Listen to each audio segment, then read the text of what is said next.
நன்றி ஆண்டவரே.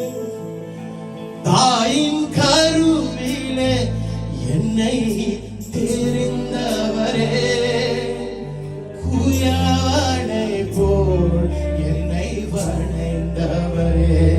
தாயின் கருவிலே என்னை தெரிந்தவரே, குயவனை போல் என்னை வணைந்தவரே. உந்தன் தோளிலே சுமந்தீரே, சொந்தமாய் ஆக்கி. ஆமாப்பா, கிருபை தாங்கப்பா, கிருபை தாங்க.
ஆராதிப்போமா?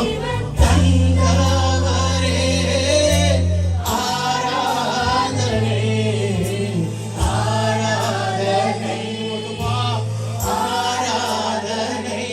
ஜீவன் தந்தவரே ஆராதனை, ஆராதனை, ஆராதனை. ஜீவன் தந்தவரே ஆராதனை, ஆராதனை. உள்ளத்தினாலிருந்து அப்பா, ஜீவன் தந்தவரே, ஜீவன் தந்தவரே ஆராதிக்கலாமா? ஆராதிக்கலாமா?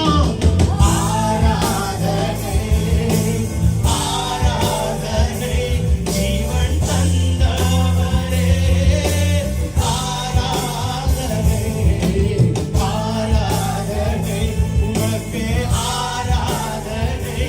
ஜீவன் தந்தவரே ஆராதனை.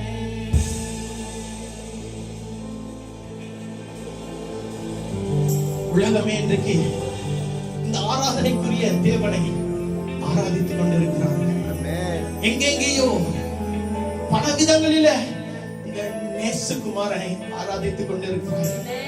ஆனால் இந்த இடத்துல ஒரு சின்ன கூட்டத்தின் நடுவுல ஒரு சின்ன கூட்டம் ஆண்டவரே வாய்களை திறந்து அப்பா உம்மை நாங்கள் ஆராதிக்கிறோம் என்று சொல்லி உள்ளத்தின் ஆழத்துல உதட்டளவுல அல்ல, உள்ளத்தின் ஆழத்துல you are standing here worshiping him, not just on the exterior but from the bottom of your heart.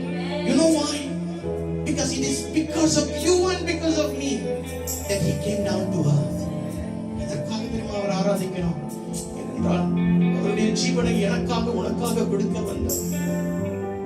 எல்லாருமே உன்னை கைவிடலாம், எல்லாருமே உன்னை புறக்கணிக்கலாம், ஆனால் அவர் கடைசி வரைக்கும் கரை சேர்ப்பேன் என்று சொன்னார். அவர் கரை சேர்ப்பார். All you need to do is believe it from the bottom of your heart that he is still seated on that throne. சிங்காசனத்தில் அவர் இன்றைக்கும் உட்கார்ந்து கொண்டிருக்கிறார். ஆமாண்டவரே, எண்ணி முடியாத நன்மைகள் செய்பவரே, கடைசி வரை கூட இருப்பவரே, எண்ணி முடியாத நன்மைகள் செய்பவரே, கடைசி வரை கூட இருப்பவரே, என்னை விட்டு நீ விலகுவதில்லை ஒரு போதும். பாடி சொல்லுங்களேன். பாவும் அன்புக்கு அளவே இல்லை, நம்மை விட்டு நீ விலகுவதில்லை ஒரு போதும். ஆமாண்டவரே, அளவே இல்லப்பா, நம்மை விட்டு இல்லப்பா, மறக்க மாட்டேன்னு சொன்னீங்களப்பா, கைவிட மாட்டேன்னு சொன்னீங்களப்பா. அதை நினைத்து பார்த்து ஆராதிக்கிற இந்த ஜனத்தின் மேல உம்முடைய கரத்தை நீட்டுவீராக, உம்முடைய அபிஷேகத்தை ஊற்றுவீராக, அந்த சூழ்நிலையை மாற்றுவீராக.